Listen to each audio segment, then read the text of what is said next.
What's up YouTube? Zero here. Welcome to the place where gamers, witches, wizards, and superheroes unite. Today, I have an amazing level 30 Ash Breaker Pyromancer build in Outriders. Now before I get into it, I do want to say that if you do enjoy this video, feel free to give it a thumbs up and hit that subscribe button for more Outriders content. I do a bunch of other RPGs, so check those out as well. So I want to lay out how I'm going to progress through this video. First, I'm going to get into the skills and the skill points that I've allocated for this Ash Breaker build. Then I'm going to get into some gameplay and talk about why the build without mods is amazing in itself. Then after some gameplay and discussing the build, then I'm going to get into some mods and talk about the mods that I use for this build and why they really enhance this build and make it even better. Without further ado, let's get into the setup. So I'm using Feed the Flames, Volcanic Rounds, and Ash Blast as my skill. Feed the Flames is going to drain health and damage enemies and immobilize them. Volcanic Rounds is going to burn enemies and deal extra damage. And Ash Blast is going to immobilize enemies. This is an Ash Breaker build, so we're in the Ash Breaker tree. We have Inferno, which is going to increase weapon damage by 8%. Then Marble Orchard, which is going to reduce immobilized skill cooldown by 15%. That's our Feed the Flames and our Ash Blast. Then we have Mark of the Anomaly, increase the weapon damage by 10% against marked enemies. Then we have Assault Master, increases assault weapon damage by 20%, and I'm using a light machine gun. Then we have Trial of the Ashes, enemies afflicted with ash receive 10% more damage. Mark of the Anomaly, increase weapon damage by 10% against marked enemies again. Then we're going to go to Curse of the Pompeii. Ash afflicted on enemies lasts 15% longer. Then Mark of the Anomaly again, we're increasing the weapon damage again by 10% against marked enemies. Inferno Weapon, increasing our weapon damage again by 8%. Mark of the Anomaly, increasing weapon damage by 10% again against marked enemies, so that's huge. Ashes to Ashes, every time Ash is afflicted on an enemy, vulnerable status is inflicted as well. Nimble as a Flame, decrease reload time by 20%.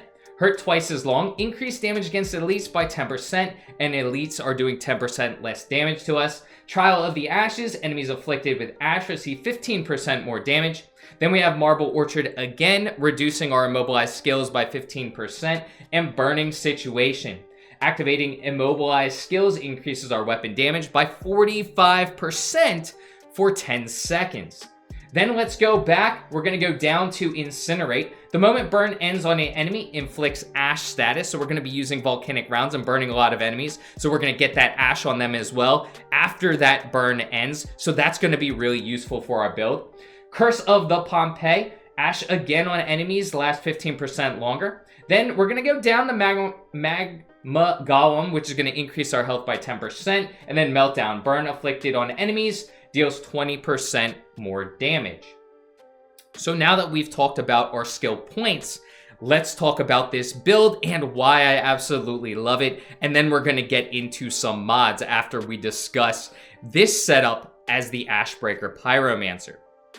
So our total assault weapon increase. Remember, we do have that plus 20%, and then we have a couple of increased weapon damage in general, so that total is going to be plus 30%. So if you're using an assault weapon, which I do recommend on this build, I personally use a light machine gun, and I think you should too, but our total assault weapon damage is going to be increased by 36%. The weapon damage against marked enemies, we saw those skill allocation points. In total, that's going to be plus 40%.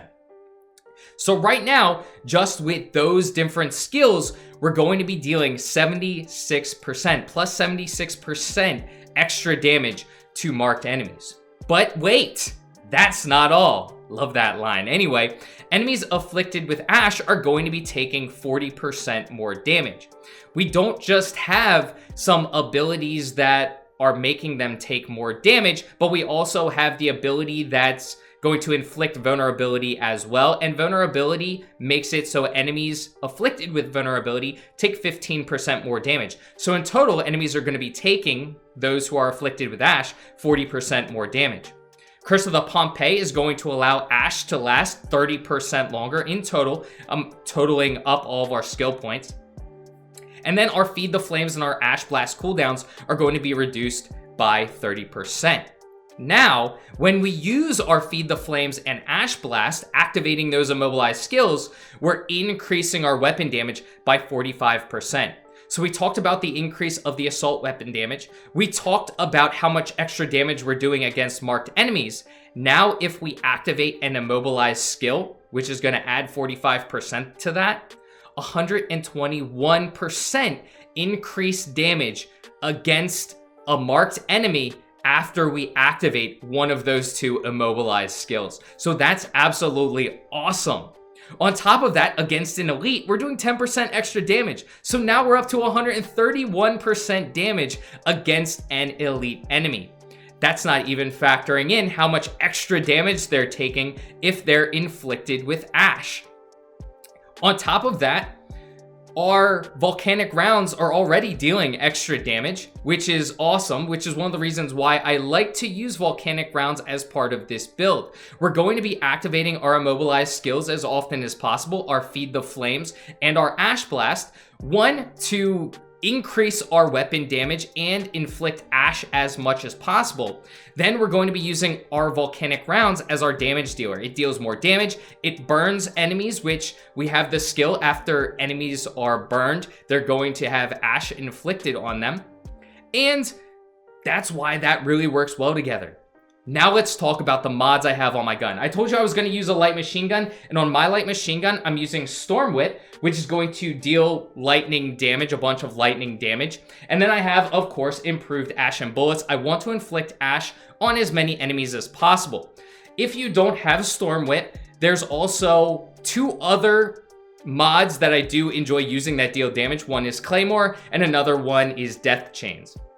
Now for my secondary, this is really a matter of preference. I have a sniper rifle just so I can take care of some of those longer range gun battles. That really doesn't matter though. On my revolver, I have burning bullets. Of course, we want to inflict burn on enemies as often as possible. And then vulnerability bullets. We want the enemies to be taking more damage.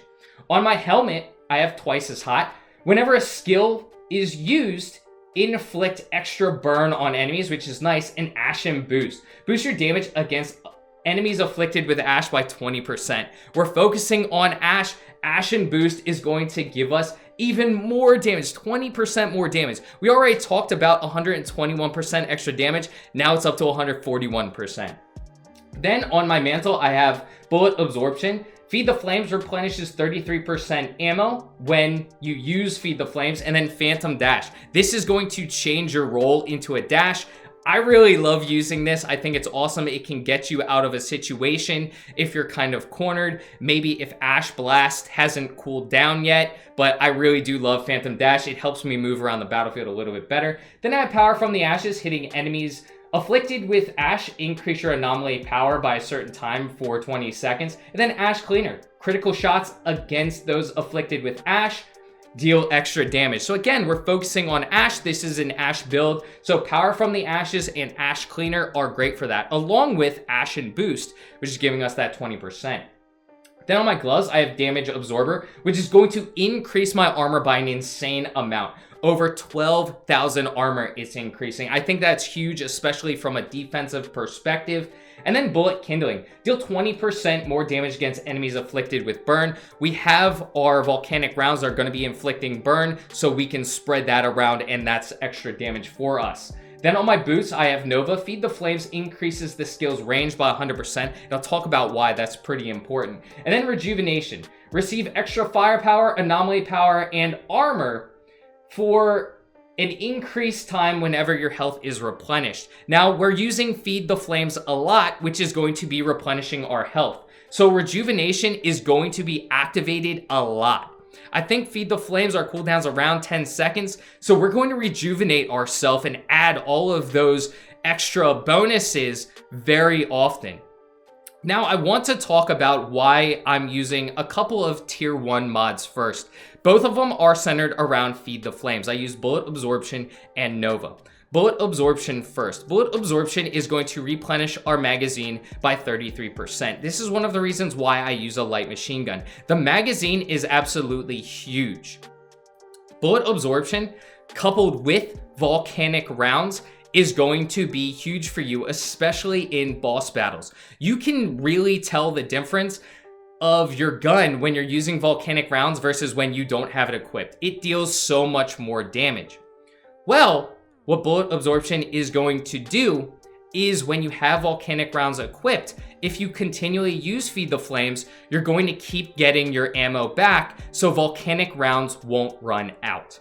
That's pretty important, especially when you're facing a difficult boss, such as Yagak. This is the final boss battle, and I used bullet absorption combined with volcanic rounds as much as I could. You can see here without volcanic rounds how much longer it's taking me to take out these stupid blue balls than when I actually had volcanic rounds equipped. So bullet absorption with Feed the Flames is really going to work well with my volcanic rounds.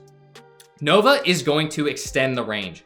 I'm trying to be more of a medium range player, so when there are snipers on the battlefield, Nova is really going to help me pull them towards me and inflict ash on them and make them come out from behind cover so I can easily take them out. That's one of the reasons why I love Nova, just to extend the range and help out Feed the Flames kill as many enemies or damage as many enemies as possible, especially when there aren't any enemies within close range.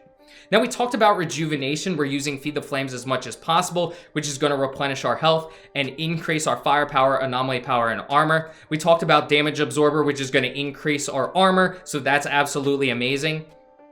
And we talked about the Ash mods as well. They couple really well with our build. We are an Ash focused build. We're immobilizing enemies as much as possible, so it's critical that we have power from the Ashes, Ash Cleaner, and our Ash Boost. So we are coming down to the end of the video. I hope you have a great rest of your day, and until next time, peace.